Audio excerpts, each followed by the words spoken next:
오늘부터 요한계시록 강해를 시작합니다. 요한계시록은 성경에서 제일 접근이 쉽지 않은 그런 책에 속합니다. 일종의 장르로 보면은 판타지 소설 같은 장르라고 볼 수 있는데, 그러다 보니까 상징이 굉장히 많이 나와서 어렵다고 느끼게 되고, 또는 심판에 대한 내용들이 줄을 이루기 때문에 어떤 분들은 또 무섭다고 생각을 합니다.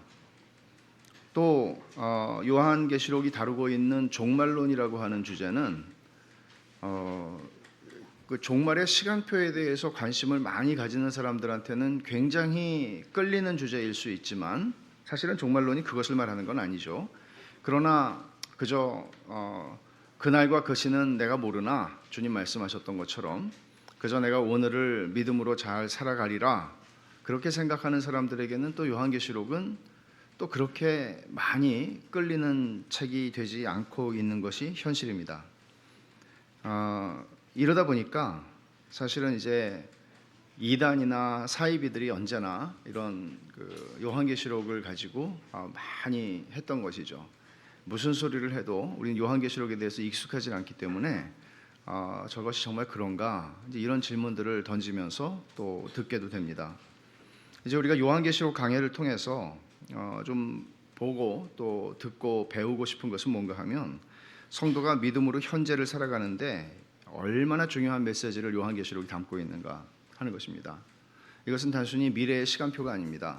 종말의 시간표가 아니라 지금 현재를 살아가고 있는 신자들이 믿음을 자꾸 타협하고 살게 만드는 이런 세상에서 믿음을 가지고 살아가는데 어떻게 살아갈 수 있는가, 또 믿음을 가지고 살아가는데 얼마나 많은 그 어려움과 고난과 때로는 불이익과 손해를 보는지 모릅니다.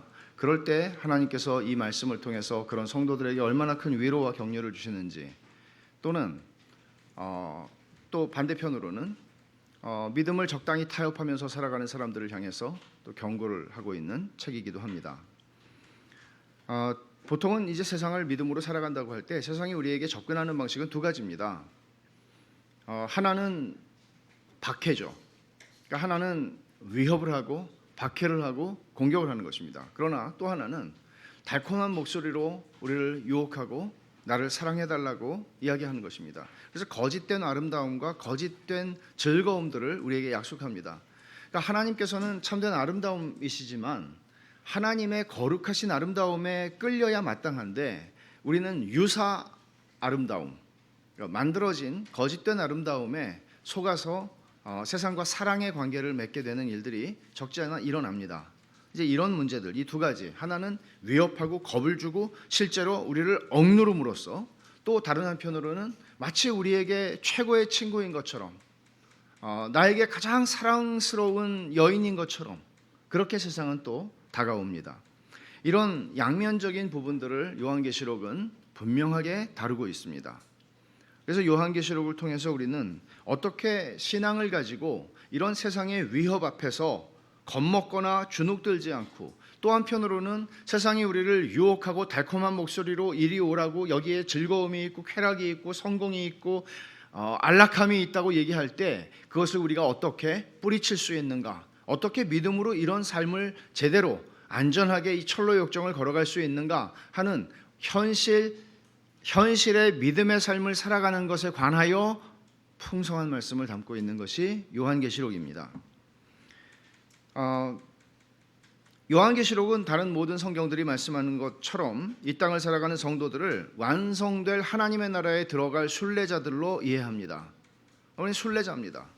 그러니까 여행을 하는 사람이란 말이죠. 이것은 저와 여러분 개인들이 여행을 하는 사람일 뿐만 아니라 공동체도 마찬가지입니다. 교회도 여행을, 지금 우리는 그런 개념을 가지기가 어려운 것이 예배당을 짓게 되고 또 예배당을 늘리게 되고 이런 일들이 있다 보니까 우리는 여기에서 우리의 2세, 3세, 우리의 자녀손들이 여기서 하나님의 말씀을 배우고 하나님을 섬기고 여기서 영원히 살 것이라는 착각을 하게 되지만, 그리고 그것이 하지 말아야 할 악도 아니지만, 언제나 교회가 자신의 정체성, 그리스도인이 자신의 정체성을 생각할 때 놓치지 말아야 하는 것은, 우리는 목적지가 있는 여행자라는 것입니다. 여행자에게 제일 힘든 거는 뭐예요? 짐 많은 거죠. 짐 많으면 고생입니다. 여행의 달인들은 짐을 잘 싸는 사람입니다. 여행의 달인들은 짐을 적당하게 꼭 필요한 것을 간단하게 싸서 등에다가 딱 하나 짊어질 수 있는 사람들이 여행을 잘하는 사람들입니다. 교회는 세상을 향해서 그리스도인들의 삶의 양식이나 살아가는 모습이나 또 교회가 우리 주변에 불신자들이 우리 주변에 많잖아요. 교회를 바라보는 사람들이 저 사람들은 필시 여행자구나 라는 생각을 가지도록 하는 것은 굉장히 중요합니다. 어떻게 이것을 우리가 해나갈 것인가 하는 것은 우리 안에 있지 않은 것을 가장하여 만들어낼 수 있는 것은 아니잖아요. 우리는 여기서 영구히 집을 짓고 잘 살 거라는 생각을 하면서 그래도 이 세상을 향해서는 이런 메시지를 줘야 되지 않나, 이것처럼 거짓된 게 어디 있어요. 우리의 진짜 모습이 바깥으로 드러나야 되는 거잖아요. 그러니까 우리는 질문해야 되는 것은 뭔가 하면 우리가 진짜 제대로 신앙, 성경이 말하고 있는 순례자로서 우리 정체성을 이해하고 있으며 그렇게 살아가고 있는 게 맞나? 개인적으로, 가정으로, 또 교회적으로 그런 질문들을 언제나 던져야 하는 것이죠. 철로역정 강해가 수요일날 끝났습니다. 철로역정을 통해서 우리는 그거를 아주 잘 봤습니다. 우린 진짜 천성문을 향해서 걸어가는 순례자구나. 순례자예요. 근데 얼마나 많은 어려움들이 있습니까? 크리스천이나 크리스티아나와 그 일행들이 겪었던 그 철로역정에서 겪는 그 어려움들, 많은 수고들, 박해 또는 달콤한 유혹 적지 않죠. 주님께서 말씀하시기를 너희가 내게 속한 줄을 알기 때문에 세상은 너희를 미워할 거라고 얘기를 하셨습니다. 이게 세상과 교회가 가지는 본질적인 관계입니다. 주님을 사랑하지 않는 세상이, 주님을 인정하지 않는 세상이 그리스도께 속한 자를 사랑하지 않습니다. 알아봅니다. 그렇기 때문에 그리스도인들은 얼마나 내가 신앙으로 적극적인 태도를 가지고 살아가느냐 아니면 소극적으로 살아가느냐 상관없이 그리스도인들의 삶은 고단합니다. 우리를 좋아하지 않기 때문이죠. 세상이. 1세기 말에 그리스도인들에게 이거는 굉장히 심각한 문제였습니다. 교회를 향한 박해가, 그러니까 요한계시록이 쓰여지던 게 1세기 말인데 제가 다음 주에 좀 더 자세히 설명을 드릴게요. 그거는 1세기 말에는 소아시아 지역으로 로마 제국의 그 교회를 향한, 기독교를 향한 박해가 점점 보편화되고 광범위해지고 있었던 시대였습니다. 그러니까 이런 상황에서 그리스도인들은 어떤 생각을, 당연히 1세기 말의 그리스도인들은 어떤 생각을 했나 하면 주님이 재림하는 것밖에 소망이 없다, 이렇게 생각한 것이죠. 왜냐하면 주님께서 속히 온다고 말씀하셨잖아요. 다시 오겠다고 말씀하셨잖아요. 바울이 죽었어요. 요한을 빼놓고 다른 사도들이 다 죽었어요. 요한만이 살아있어요. 근데 그래, 사도 요한이, 저 노사도가 죽기 전에 주님이 약속하셨으니까 다시 오겠지. 그리고 이게 소망이다. 예수님이 재림하는 거에 다 걸었다고요. 대부분이 그럴 수밖에 없었겠죠. 1세기 말에. 근데 주님이 안 오시는 거예요. 그러면 그 1세기 말에 예수를 믿는 신앙 때문에 고난을 당하고 박해를 당하고 집을 빼앗기고 재산을 빼앗기고 가족들이 뿔뿔이 흩어져야 되고 이런 일들을 당하면서 주님의 재림을 어제나 오늘이나 이제나 저제나 기다리고 있는데 안 온단 말이에요. 그러니까 얼마나 그들 심정을 좀 이해하시겠습니까? 여러분 솔직히 한번 생각해 보세요. 여러분들 이제나 저제나 기다리고 계세요? 아니면 아니다 이렇게 얘기를 해보세요. 명확하게 모호하게. 1세기의 그리스도인들에게는 이것은 우리하고 비교할 수 없을 정도로 이거는 심각하고 절박한 문제였습니다. 이럴 때 자신들의 신앙을 돌아보게 되는 거죠. 우리가 잘못 믿은 건가? 우리의 믿음이 틀렸나? 아니면 우리가 붙잡아야 될 거 붙잡지 않고 엉뚱한 걸 붙잡고 지금 기대하고 사는 거는 아닌가? 이런 생각들을 당연히 했을 것입니다. 요한계시록은 이런 현실 속에서 살아가는 1세기의 그리스도인들에게 1차적으로는 무엇을 붙잡고 믿음으로 살아가는 것인가를 가르쳐주는 책입니다. 너네가 틀린 거 아니야, 이런 얘기를 하는 것이죠. 틀린 거 아닌데 너희는 지금 틀린 게 아님에도 절망하고 있잖아. 그러면 다른 관점이 있는 거야. 그걸 얘기하는 건데, 그게 뭔가 하면 하늘의 관점이에요. 이 땅에서 일어나고 있는 로마 제국과 로마 제국 안에서 살아가는 사람들이, 그리스도인들이 로마 제국 황제가 어떤 일들을 하고 있고 어떤 박해를 하고 있고 어디서 어떤 일들이 일어났으며 이런 것들을 늘 뉴스를 듣고 있어요. 그러면서 살아가요. 그런데 그들이 듣는, 보고 듣고 접하는 모든 뉴스들은 전부 다 이 지상에서 일어나는 일들이죠. 근데 요한계시록을 통해서 사도 요한을 통하여 성령께서 1세기 말에 그리스도인들에게 말씀하시는 건 뭔가 하면, 얘들아, 너희 눈앞에 일어나고 있고 보이고 있고 너희의 역사, 현실이라고 하는 것, 그거 사실이야. 그러나 이게 지금 어떻게 돌아가고 있는지를 제대로 보려면 하늘에서 하나님이 보시는 관점이 필요해 라는 거를 얘기하는 것입니다. 오늘 우리 21세기의 그리스도인들에게도 이건 동일한 것입니다. 하늘의 관점이죠. 여러분들의 개인의 삶 속에서 일어나고 있는 고난의 문제나 어려움의 문제나 기타 정말 우리가 이해할 수 없는 일들이 일어날 때 그 모든 것들을 신앙 안에서, 아니 하나님이 살아계신데 이럴 수 있나? 라든지 하나님이 선하신데 어떻게 이렇게 하시지? 라든지 이런 모든 우리의 질문들, 신학적 질문들인데, 이런 질문들과 관련해서 우리가 풀어야 하는 하나의 그 열쇠, 이거 풀 수 있는 열쇠는 뭔가 하면 하늘의 관점을 가지는 거예요. 요한계시록은 그걸 얘기하고 있다고요. 하늘의 관점과 함께 영혼의 관점으로 성도의 시각을 교정해 주는 것입니다. 성도들이 하늘의 관점을 가지게 될 때, 예수님께서 죽으셨어요. 그리고 부활하셨죠. 그리고 제자들이 보는 앞에서 예수님은 하늘로 올리워 가셨어요. 다시 오시겠다고 말씀하시면서, 근데 다시 오시지 않는 것 때문에 힘들어해요. 그런데 요한계시록은 무슨 얘기를 하고 있나 하면, 그리스도께서 지금 다시 오시지 않는 것은 뭐가 정리할 일이 많아서, 뭔가 쌓인 숙제가 많아서 못 풀고 있어서 못 오시는 게 아니라, 지금 하늘의 보좌에서 온 세상을, 우주를 통치하고 계셔. 로마 황제 위에서 통치하고 계셔. 너희가 그걸 볼 수 있어야 돼 라고 얘기를 하는 거예요. 그리고 이게 이제 영혼의 관점, 하늘의 관점을 지금 얘기를 하는 것이죠. 그리고 또 한 가지는, 이런 형편에서 살아가는 순례자들이 이 땅에서 해야 되는 가장 중요한 일이 무엇인가를 말씀하는 것이 요한계시록이에요. 자, 그렇다면 우리는 염려하고 걱정하고 근심하고 억울해하고 힘들어하고 자기 한탄하고 그렇게 살 건가?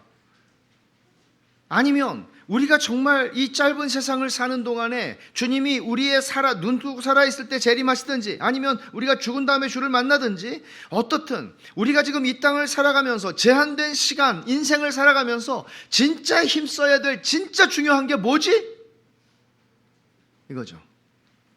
그냥 고난이 오면 받으면 되는 건가? 그거 말고 우리가 할 수 있는 거는 없나? 예배라는 거예요. 그래서 천상의 예배를 보여주고, 예배를 받으시는 하나님이 지금 얼마나 영화로우신 분인지를 요한이 보는 환상을 통해서 하나님의 백성들에게 그것을 말씀하시는 거예요. 천지를 창조하고 역사를 주관하시고 지금 온 세상을 다스리고 계시고, 마지막에는 심판으로 오실 그 하나님과 어린 양께 예배를 하는 것이 이 세상에서 우리가 존재하는, 그리고 살아가면서 해야 할 최고의 가치 있는 일이라고 얘기를 하는 것입니다. 이런 말이죠. 우리는 순례자인데 예배하는 순례자다. 우리의 예배의 대상은 하나님이시며 승리하신 그리스도다. 이게 요한계시록의 메시지예요. 그래서 오늘 우리는 요한계시록 1장을 직접 들어가지 않고, 왜 이 요한계시록이 그런 숫자로 가득한 수수께끼와 같은 암호 문제집이 아닌지, 종말 시간표를 가르쳐주는 것이 아닌지, 왜 요한계시록이 사도 요한이 썼던 요한복음이나 요한 1, 2, 3서와 연결되어 있는 이야기인지를 우리는 보게 될 텐데 그것을 우리는 이 두 말씀, 오늘 읽은 두 말씀을 통해서 볼 거예요. 예수님께서 제자들에게 십자가를 지시기 전에 공식적으로 하신 마지막 말씀이 오늘 읽은 요한복음 16장 33절이에요.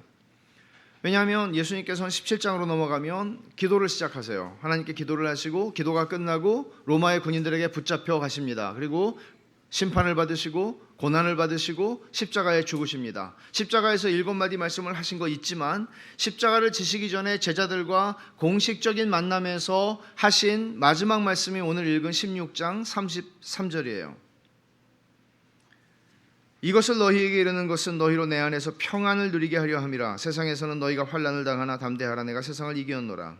제자들은 주님이 떠난다는 말씀을 벌써 14장에서부터 듣기 시작했어요. 그리고는 지금 4세기 된 겁니다. 지금 3년 동안 주님과 같이 있었는데 주님이 떠나시면 도대체 우리 인생은 어떻게 되는 거야? 이제 이런 걱정이 지금 말도 못하게 많은 거죠. 침울해졌습니다. 이렇게 근심이 드리워진 상황에서 주님께서는 제자들에게 이제는 이렇게 말씀하시는 거예요. 마지막으로 뭐 성령을 보내주시겠다든지 많은 말씀을 하셨는데 마지막으로 하신 말씀이 이거예요.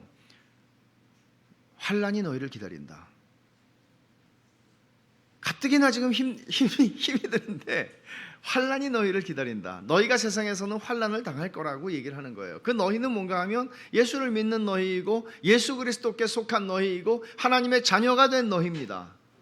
세상에서 환난을 당하는 것은 사실이다. 주님이 약속하시는 것은 환난을 당할 거라는 거죠. 그러나 담대하래요. 왜? 근거는 내가 세상을 이기었기 때문이라고 얘기해요.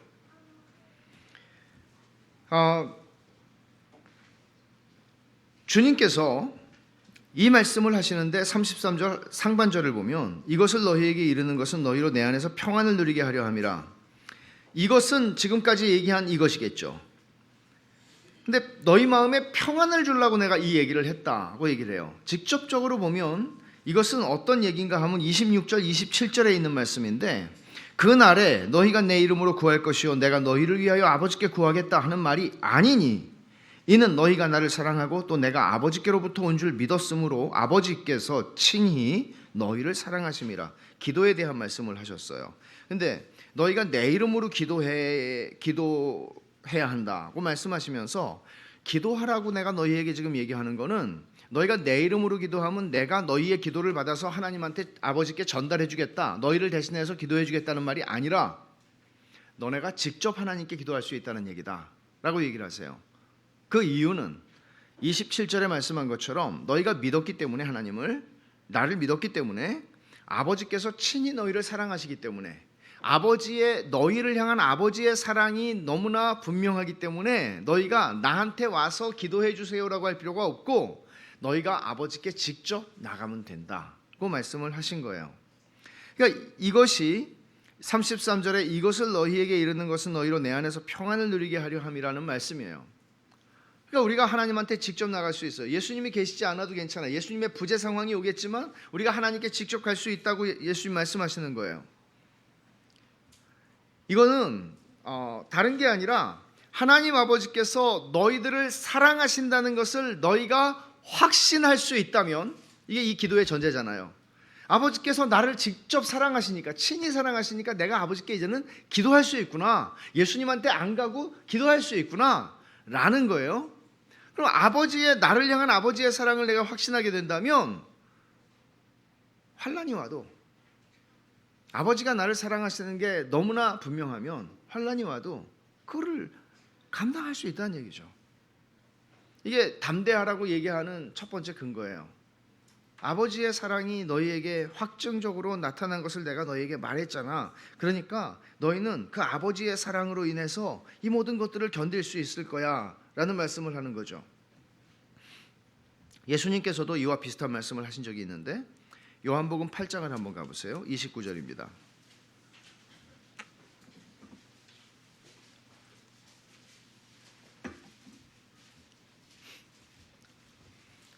같이 읽겠습니다. 나를 보내신 이가 나와 함께 하시도다. 나는 항상 그가 기뻐하시는 일을 행함으로 나를 혼자 두지 아니하셨느니라. 나를 보내신 이가, 아버지가 나와 함께 하신다는 거예요. 근데 주님이 그렇게 말씀하시는데 나는 항상 그가 기뻐하시는 일을 행한다. 그래서 나를 혼자 두지 않으신다. 그러니까 예수님이실지라도 하나님 아버지께서 나와 항상 함께 하신다는 확신을 가지고 공생의 기간 동안에 살아가셨어요. 제자들에게 지금 이런 확신을 주시는 것이죠. 이게 얼마나 깊은 확신이에요. 아버지의 이런 사랑, 그러니까 예수님께서 겟세마네 동산에서 기도하실 때 할 만하시거든 이 잔을 내게서 지나가게 하옵소서. 그러나 나의 원대로 마옵시고 아버지의 원대로 하옵소서 라고 기도하시고 십자가를 향해서 나아가실 때도 예수님에게는 아버지께서 나를 혼자 두지 않으신다는 확신이 있었던 거잖아요. 그럼 여러분, 예수님을 우리는 믿음으로 구원을 받지만 하나님께서는 믿는 자들에게 이런 확신을 선물로 주세요. 그럼 이런 확신을 가지고 있다는 것과 가지고 있지 않다는 것은 우리의 그리스도인으로서의 삶을 얼마나 차이나게 만드는 것일까요? 천지 차이가 나는 거죠. 이런 확신이 있으면 여러분, 우리가 왜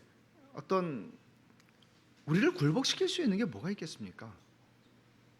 아버지의 사랑이 나와 함께 한다는 것을 내가 확신한다면 내 삶이 아무리 사망의 음침한 골짜기로 계속 내려가는 삶이라 할지라도, 그리고 끝이 보이지 않는 터널 속으로 계속 들어가야 되는 삶이라고 할지라도 뭐가 두렵겠습니까?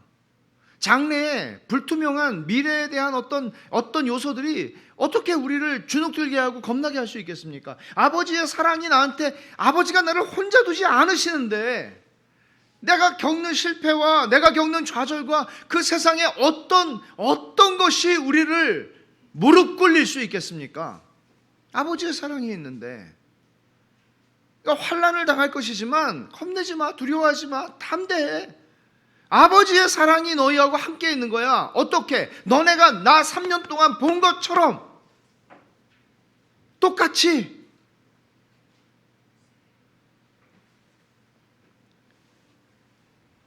주님이 이 33절 상반절에서 너희의 마음에 평안을 누리게 하려고 내 안에서 평안을 누리게 하려고 내가 이것을 너희에게 이른다 그러셨어요. 이 평안의 성격은 근심 걱정을 할 만한 일이 그리스도인의 삶에 일어나지 않는다는 약속이 아니죠. 오히려 거꾸로 환난이 온다는 거예요. 주님의 말씀은. 근데 이 환난이라는 상황 속에서도 제자들은 담대할 수 있고 주님 안에서 평안을 누릴 수 있다는 거예요. 그러니까 파도가 풍랑이 아무리 쳐도 깊은 바다처럼 흔들리지 않고 주 안에서 평안을 누릴 수 있다는 거예요. 사실은 사도행전을 보면, 조금만 더 넘어가서 사도행전을 보면 우리는 진짜네, 주님이 말씀하신 게 제자들의 삶 속에서, 사도들의 삶 속에서 진짜 나타난 거 우리 보거든요. 이 겁쟁이들이, 조금 있으면 주님을 버리고 다 도망가 버릴 사람들이 주께서 주시는 이런 확신을, 아버지의 사랑에 대한 확신을 가지고 정말 그 소용돌이치는 인생을 살아가면서 평안을 누리거든요. 바울이 감옥에 갇혀가지고 기뻐하라, 기뻐하라, 내가 다시 말하노니 주 안에서 기뻐하라고 얘기하는 거는 도대체 어떻게 이해할 수 있습니까? 세상에 이런 옥중서신이 어디에 있습니까? 내가 나가면 이런 얘기를 할 수 있죠. 근데 그는 옥중에 있는 사람이라고 전혀 느껴지지 않습니다. 에베소서를 쓰면서, 감옥 안에서 에베소서를 쓰면서도 그는, 그의 시야는 옥중에 있는 저기 벌레가 한 마리 붙어 있구나 이런 게 아니라 영원에서 영원을 바라보고 있는 거예요. 그 시야, 그 관점, 그 안목, 이걸 어떻게 설명할 수 있습니까? 평안을 누릴 수 있는 것이죠. 아버지의 사랑을 확신하기 때문이에요. 이게 첫 번째 근거고, 또 하나는 마지막에 말씀하신 거예요. 내가 세상을 이기었노라. 주님은 이 말씀, 내가 세상을 이기었노라, 이게 마지막 말씀 중에 마지막 말씀이에요. 공식적인. 이 말씀으로 주님은 당신이 이제 십자가에 죽으실, 이 밤이 지나고 나면 십자가에서 죽으실 당신의 죽음의 성격을 이 말씀에 담아내신 거예요. 예수님이 약하심으로 십자가에서 죽으시죠. 그 다음 날 아침에. 그런데 주님은 그 죽음의 성격을 이렇게 말씀하세요. 내가 세상을 이기는 죽음이다. 내가 세상을 이겼다 라고 말씀하세요. 이걸 어떻게 이해를 해야 합니까? 마귀가 죽음의 권세를 붙잡고 사람들을 두렵게 만들고 있지만 예수님께서는 당신이 친히 죽음 속으로 뛰어 들어가셔서 당신이 죽임을 당하심으로써 죽음을 죽이신 거예요. 이게 예수님의 십자가의 대속의 죽음의 의미예요. 그리스도의 죽음 안에서 죽음이 죽임을 당한 것이에요. 다시 말하면 창세기 3장 15절에 아담과 하와가 범죄한 다음에 하나님께서 뱀에게 말씀하신 대로 여자의 후손이 올 텐데 여자의 후손이 와서 뱀아 네 머리를 박살을 낼 거다. 드디어 메시아가 오셔서 그 일을 십자가에서 하셨다는 것이죠. 세상을 이기었노라. 아담과 하와를 넘어지게 했던, 뱀을 조종해서 아담과 하와를 넘어지게 했던, 그들을 패배시켰던, 하나님의 계획을 무참히 짓밟은 것처럼 느껴지게 만들었던 그 선악과를 따먹은 범죄의 사건을 예수님께서 오셔서 뒤집으신다는 거죠. 뒤집으시는 것이죠. 내가 세상을 이겼노라. 이게 제자들이 세상에서 환난을 당할지라도 담대할 수 있는 근거예요. 설명이 필요한 것이죠. 물론 예수님께서 십자가에서 세상을 이기신 방식은 우리가 배워야 하는 방식입니다.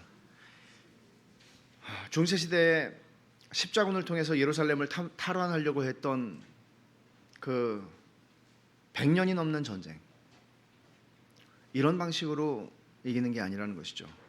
여러분들이 기업을 잘 일구어서 크리스천 기업을 만들어서 크리스천 기업 안에 들어오는 모든 사람들을 예배를 드리게 함으로써 만드는 그런 승리가 아니라는 거죠. 예수님이 이루신 승리는 십자가에서 약하심으로 못 박혀 죽으심으로 죽음을 죽이신 승리예요.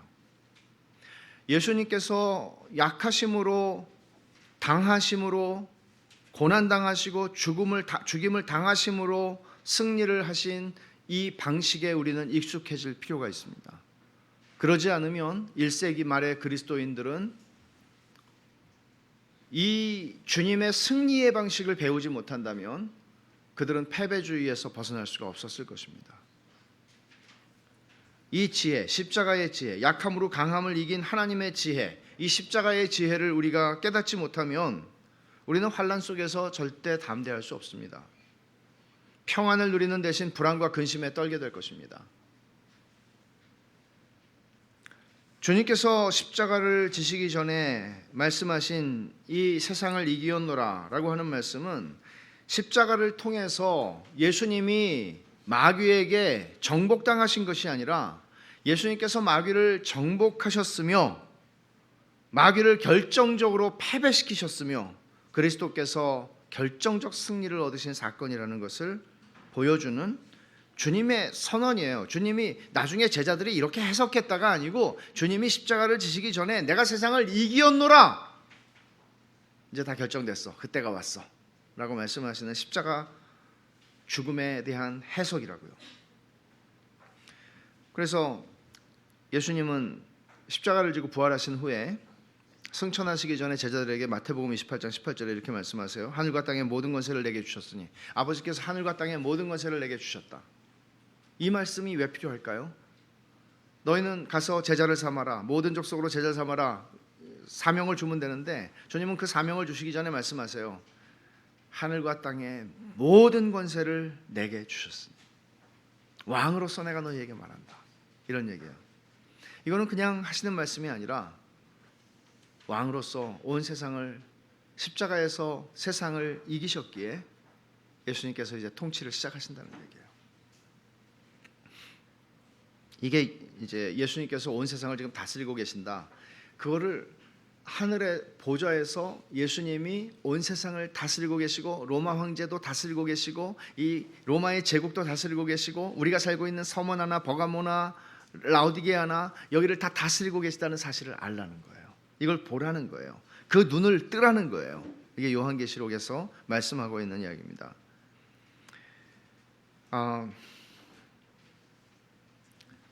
세상의 위협 앞에서 우리는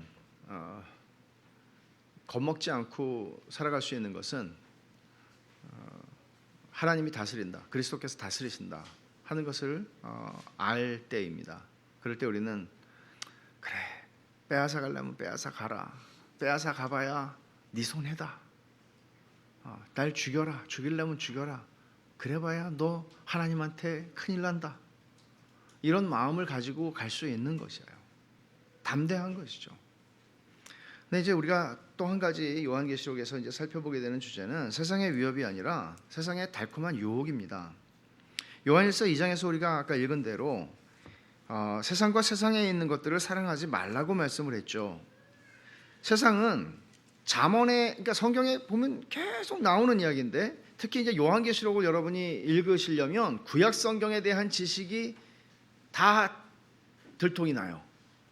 구약 성경을 이렇게 많이 갖다 쓰는 신약 성경이 없어요. 죄다 구약 성경에서 가지고 온 이야기예요. 구약 성경이 가득하게 담겨 있어요. 세상과 세상에 있는 것들을 사랑하지 말라고 할 때, 여러분, 나를 못 살게 구는 존재를 사랑할 수 있나요? 이건 세상의 또 다른 면이거든요. 세상은 우리를 달콤하게 유혹합니다. 여기에 기쁨이 있고 즐거움이 있고 너의 안락함이 있고 네가 원하는 게 여기 다 있다고 얘기합니다. 철로역정으로 보면 아마 번영의 허영의 시장 같은 곳이죠. 허영의 시장, 베니티 페어, 허영의 시장이에요. 여기를 지나가는 거예요. 다 헛된 것들 뿐이에요. 그런데 여기서 사람들은 즐거워하고, 이것이 세상의 그 절정, 세상의 쾌락의 절정인 것처럼 그들은 자부하면서 살아갑니다. 그러나 성경을 보면 잠언에도 이렇게 말씀하고 있죠. 잠언 5장을 한번 가볼까요?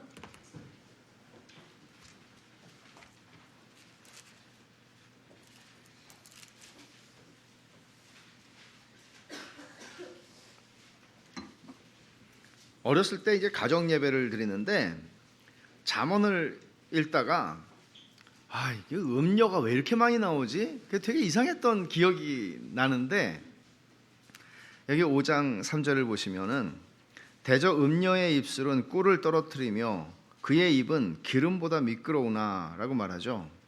바로 이 음녀의 존재, 이게 세상이 그리스도인들에게 접근하는 또 하나의 방식이란 말이죠. 그러니까 음녀는 어떻게 유혹을 하나 하면 7장으로 한번 가보십시오. 7장 13절을 보면 아주 적나라하게 이야기를 합니다. 그 여인이 그를 붙잡고 그에게 입맞추며 부끄러움을 모르는 얼굴로 그에게 말하되 내가 화목제를 드려 서원한 것을 오늘 갚았노라. 이러므로 내가 너를 맞으려고 나와 네 얼굴을 찾다가 너를 만났도다. 내 침상에는 요와 애굽의 무늬 있는 이불을 폈고 모략과 침향과 계피를 뿌렸노라. 오라, 우리가 아침까지 흡족하게 서로 사랑하며 사랑함으로 희락하자. 남편은 집을 떠나 먼 길을 갔는데 은주머니를 가졌은즉 보름날에나 집에 돌아오리라 하여 여러 가지 고운 말로 유혹하며 입술에 호리는 말로 꿰물어 젊은이가 그를 따랐으니 소가 도수장으로 가는 것 같고 미련한 자가 벌을 받으려고 쇠사슬에 매이러 가는 것과 같도다. 필경은 화살이 그의 간을 꿰뚫게 되리라.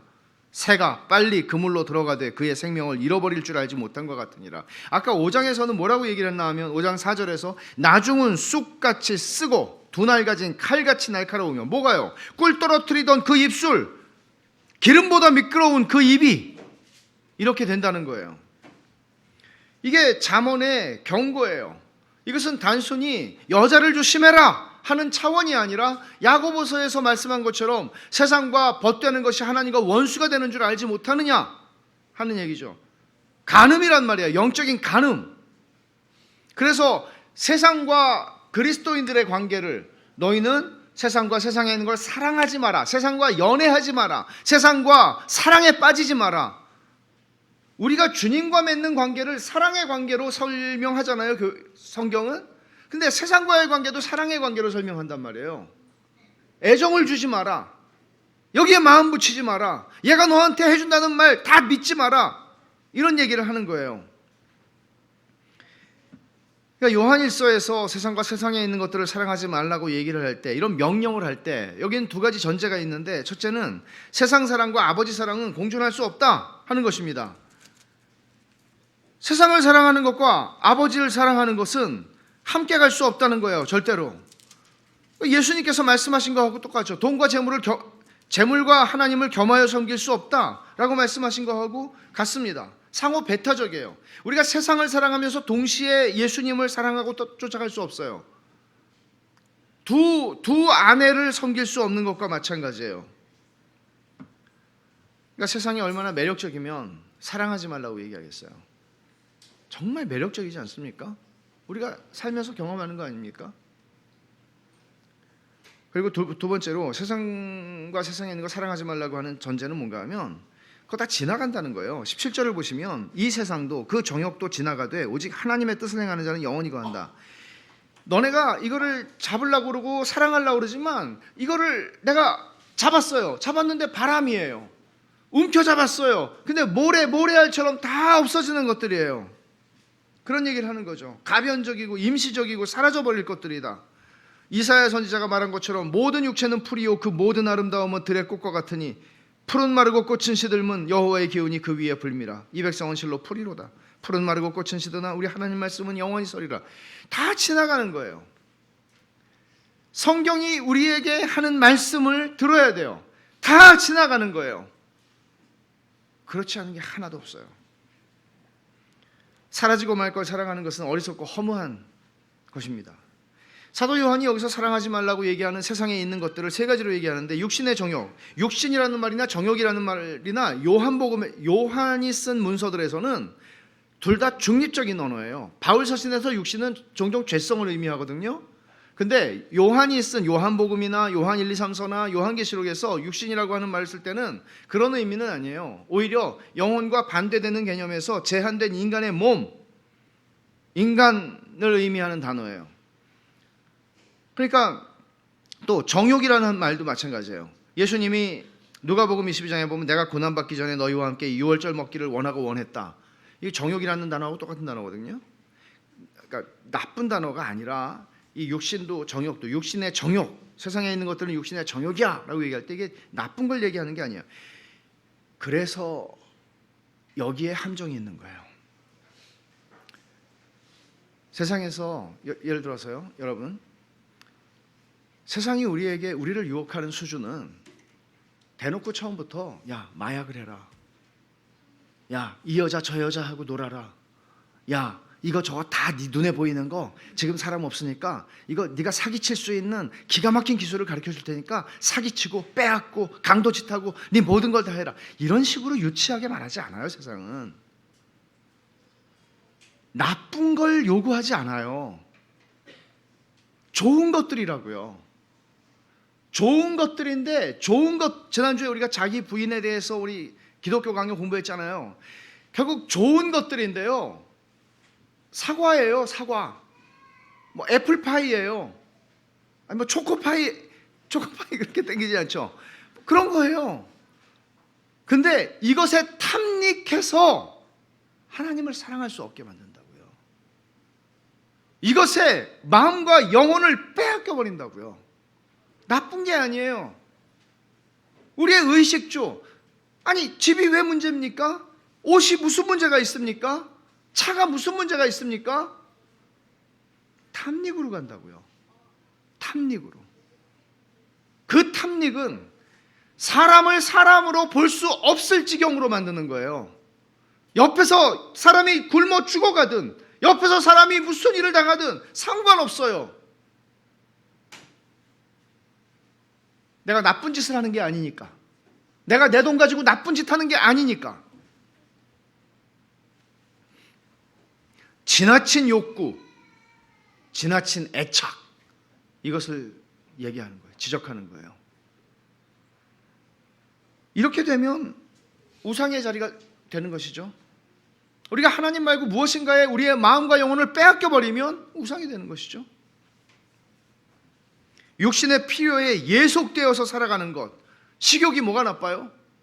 성욕은 하나님이 주신 것 아닌가요? 지나친 것이죠. 감각적 만족만을 추구하고 살아가는 것을 얘기하는 것이죠. 그리고 윌리엄 바클리는 이렇게 얘기했습니다. 육신의 정욕이란 감각에 지배되어 사는 삶을 말합니다. 음식을 절제하지 못하고 탐식하고 사치에 빠지고 쾌락의 노예가 되고 도덕적인 면에서 느슨해지고 욕정적이고 재산 사용에 있어서 이기적이고 영적인 문제에서 무관심하되 세상적 물질적 욕심을 충족시키는데 열을 올리는 삶이 그것입니다. 육신의 정욕은 하나님의 계명을 잊어버리게 하고 보지 못하게 하고 거기에 무관심하게 만듭니다. 이 육신의 정욕이에요. 이기적인 삶의 욕구죠. 안목의 정욕은 무엇입니까? 눈의 감각에 의존해서 반응해서 만족을 추구하는 삶입니다. 욕구에 이끌리는 삶인데 주로 눈이죠. 세상은 계속 우리한테 그러잖아요. 눈을 좀 더 크게 떠. 눈 뜨고 봐. 이게 얼마나 좋아. 텔레비전에서 뭐 10초, 20초, 30초 동안 아니 유튜브도 열면 꼭 그 광고가 항상 나오잖아요. 아이 확 돈 내고 사용료를 내고 볼까? 이런 생각이 들 정도로 계속 눈 뜨고 보고 싶지 않은데 선전이 얼마나 많아요. 그리고 우리 마음을 빼앗는 거죠. 자신이 있거든요. 네가 이걸 보면 너는 이걸 사고 싶을 거야. 자신이 있거든요. 이 싸움을 하는 거예요. 기술자들을 고용해서 돈 많이 주면서 만들어내는 거예요. 보는 걸 가지고 싶고 가지면 행복해질 것 같은 것이죠. 세상을 사랑하면 이런 이 시각의 만족을 누리는 삶에서 벗어날 길이 없는 것이죠.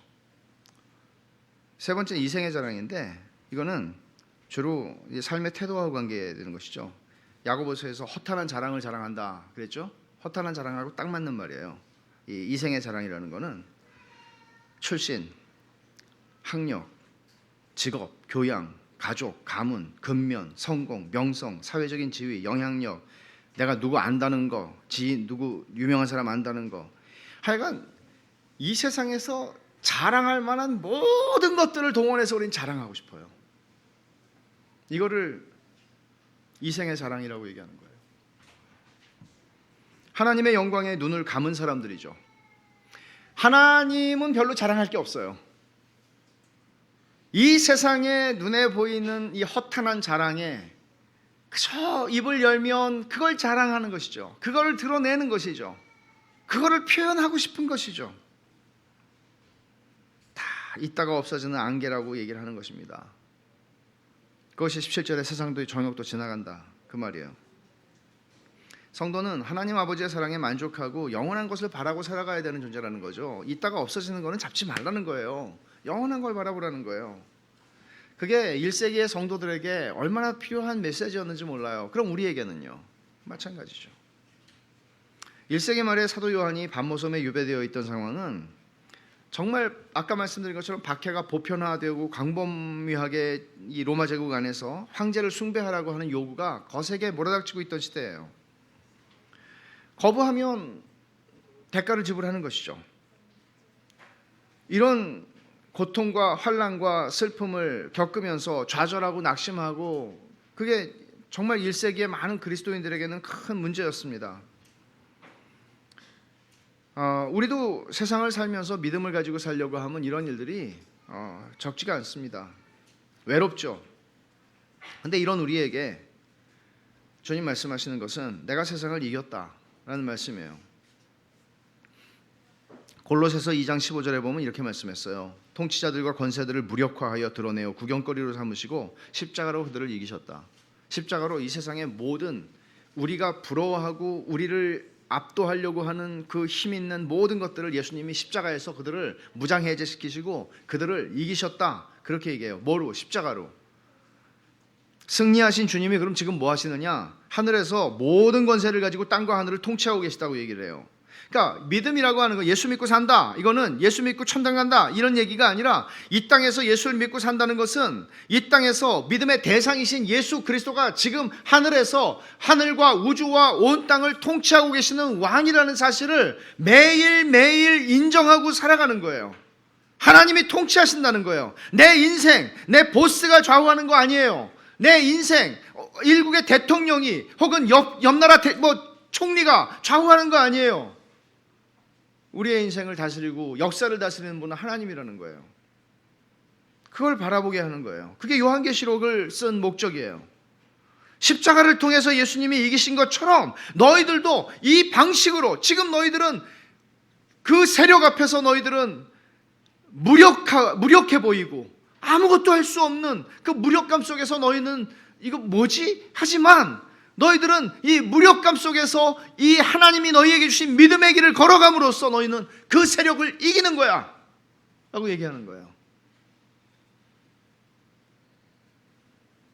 그리스도를 위해서 기꺼이 고난을 감수할 수 있다면 그게 너희가 승리하는 길이야. 그게 주님이 너희에게 보여주신 길이야 라고 얘기를 하는 거예요.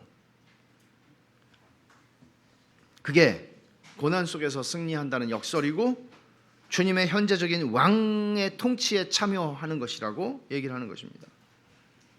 그리고 이게 주님이 요한복음 16장에서 말씀한 것처럼 환난 속에서도 너희가 담대할 뿐 아니라 주 안에서 평안을 누릴 수 있다. 그리고 매력적인 음료처럼 찾아오는 세상이 우리의 사랑의 대상이 아니라는 거 분명히 하고 하나님을 사랑하고 하나님만을 예배하라는 것이에요. 1세기 말의 소아시아 성도들은 상업, 그러니까 가게를 하든지 뭐 장사를 하든지 하여간 뭔가 경제 활동을 하려면 그 경제인 조합이 있었는데 그 경제인 조합에서 1년에 한 번 연례적으로 식사를 하면서 황제에게 절을 하는 의식을 해야 했습니다. 1세기 말부터 이렇게 시작이 됐어요. 이걸 안 하면 상인 조합에서 배제되고 먹고 살 수가 없는 겁니다. 이건 좀 심각한 문제였습니다. 그렇기 때문에 이게 뭐 세상 이게 무슨 뭐 하나님을 버리라는 것도 아니고 1년에 한 번 그냥 의식이다 생각하고 그냥 해. 이런 가르침들이 교회 안에 있기 시작한 거예요. 아니 그거 그냥 인사 한 번 하는 건데 뭐 큰일 나? 1938년에 우리 이 대한예수교 장로회가 신사참배를 하기로 결정한 것도 다 그런 거예요. 아니 이게 종교가 아니고 이건 그냥 국가 의례야. 세상의 역사에 교회 역사에 우상을 숭배하기로 결정한 부끄러운 역사를 한국교회는 가지고 있는 겁니다. 이런 먹고 살기 위해서 한 번만 타협하면 된다는 생각들이 얼마나 그리스도인들을 유혹했고 참 요거 한 번만 하면 이게 돈이 거저 굴러 들어오는 장사를 내가 하고 있는데 이거 한 번 하면 되지 뭘 헌금도 그 대신 내가 11조가 아니고 15조를 하지 뭐 이렇게 생각할 수 있잖아요. 예수님이 받으신 시험하고 똑같은 거예요. 결국 돈과 성공과 외모와 성취를 사랑하고 추구하라고 하는 요구는 너 나한테 한 번만 절해. 그럼 다 줄게. 한 번만 절해. 한 번만. 1년에 한 번 말고 일생에 한 번만 해. 지금 눈 딱 감고 한 번 하고 그 다음에 예수 잘 믿어. 다 줄 테니까. 이런 식으로 세상이 접근을 한단 말이죠. 여기에다가 답은 뭔가 하면 하나님의 답은 영광 가운데 계시는 하나님을 보여주는 거예요. 요한계시록 5장을 한번 봅시다. 12절.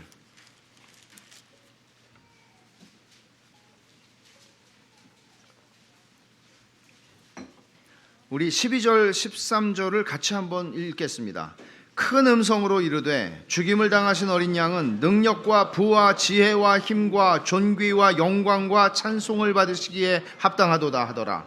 내가 또 들으니 하늘 위에와 땅 위에와 땅 아래와 바다 위에와 또 그 가운데 모든 피조물이 이르되 보좌에 앉으신 이와 어린 양에게 찬송과 존귀와 영광과 권능을 세세토록 돌릴지어다 하니 하늘에서 큰 이 천상의 존재들이 큰 음성으로 죽임을 당하신 어린 양 예수 그리스도를 찬양하는 거예요. 그에게 능력과 부와 지혜와 힘과 존귀와 영광과 찬송을 받으시기에 합당하다. 그 모든 것들이 다 그분께 속해 있다고 찬송을 해요. 그러자 또 듣는데 사도 요한이 하늘 위에 땅 아래 지하에 뭐가 있는지 모르겠지만 바다 위에 바다 가운데 있는 모든 피조물이 이제는 세상에 예외 없이 모든 피조물이 또 찬송을 해요. 보좌에 앉으신 이와 어린 양에게 하나님 아버지와 죽임을 당하신 어린 양 승리하신 그리스도께 찬송과 존귀와 영광과 권능을 세세토록 돌릴지어다. 천국 보좌에 계시는 하나님의 환상을 보여주는 게 답이었어요. 어떤 데 대한 답? 세상의 영광을 보여주며 한 번만 절해. 그러면 이 모든 것들을 너희가 다 누릴 수 있어. 이 세상에서도 누리고 천국 가서도 누리고. 바보냐? 왜 이걸 안 해? 근데 하나님이 보여주는 답은 하나님의 영광이에요. 그리스도께서 받으신 영광을 보여주는 거예요.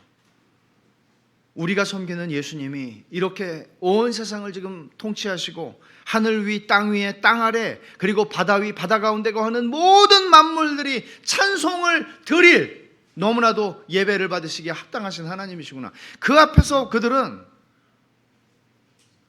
세상을 한 번쯤 사랑해 볼까 하던 유혹, 한 번 굽신거리고 그냥 세상과 편안하게 지내려고 하는 모든 유혹들을 끊어버리기에 충분한 힘이 있었던 것이죠. 하늘의 보좌 환상을 보여주는 거예요. 예수님이 얼마나 영광을 받으시기에 합당하시고 모든 부와 권세와 능력과 존귀와 모든 영광이 그분에게 속한 것인지를 보여주는 거예요. 영원한 세상에서 지나가 버리는 그딴 영광 말고 하나님의 영광을 보여주는 거예요. 저는 하나님이 요한에게 그걸 보여주셨어요. 환상 가운데. 그리고 그걸 쓰라고 그러셨어요. 왜 쓰라고 그러셨을까요? 하나님의 백성들에게 그걸 글로 보여주라는 거예요. 우리 모두에게 다 개인적으로 보여주시지 않았어요. 요한에게 보여주신 것처럼. 그러나 이 글을 통해서, 이 영감된 하나님의 말씀을 통해서 믿는 모든 자들이, 이 세상에서 유혹을 당하고 살아가는 모든 자들이, 이 세상에서 박해를 받고 살아가는 모든 자들이, 하나님의 백성들이, 하나님의 자녀들이 이 영광을 보게 하라는 거예요. 요한계시록을 우리가 이제부터 공부할 겁니다. 저는 하나님께서 우리의 눈을 열어서 세상의 온갖 유혹과 영광에 보고 취하게 만드는 것이 아니라 그것들에 취해서 살던 사람까지도 하나님의 영광 앞에, 눈이 부신 그 영광 앞에, 눈이 멀어버릴 것 같은 그 영광 앞에, 그 영광을 보고 평생 잃어버릴 수 없는, 평생 잊을 수 없는 그 영광 앞에 우리의 삶을, 하나님을 위해서 왜 살아야 하는지, 환난을 당해도 내 앞에 뭐가 와도 내가 왜 담대할 수 있는지, 담대해야 하는지, 그리고 평안을 잃어버리지 않을 수 있는지, 이거를 하나님께서 우리 가운데 알게 하시기를 바랍니다. 기도하겠습니다. 하나님 아버지, 감사합니다. 너희가 세상에서 환난을 당하나 담대하라. 내가 세상을 이겼노라. 너희는 세상과 세상에 있는 것들을 사랑하지 말라. 세상과 육신, 정욕 다 지나가는 것이다. 하나님 아버지, 저희의 눈을 활짝 열어 하늘에 계신 하나님, 십자가에서 승리하신, 죽임을 당하신 어린 양 예수님을 바라볼 수 있게 해주시고, 이 세상에 썩어질 추할 영광 앞에 무릎을 꿇지 않고 믿음으로 이 땅을 신실하게 살아갈 수 있는, 그리고 힘과 격려와 위로를 얻는, 영광스럽게 이 길을 걸어가는 저희들이 다 되게 하여 주시옵소서. 예수님의 이름으로 기도하옵나이다. 아멘.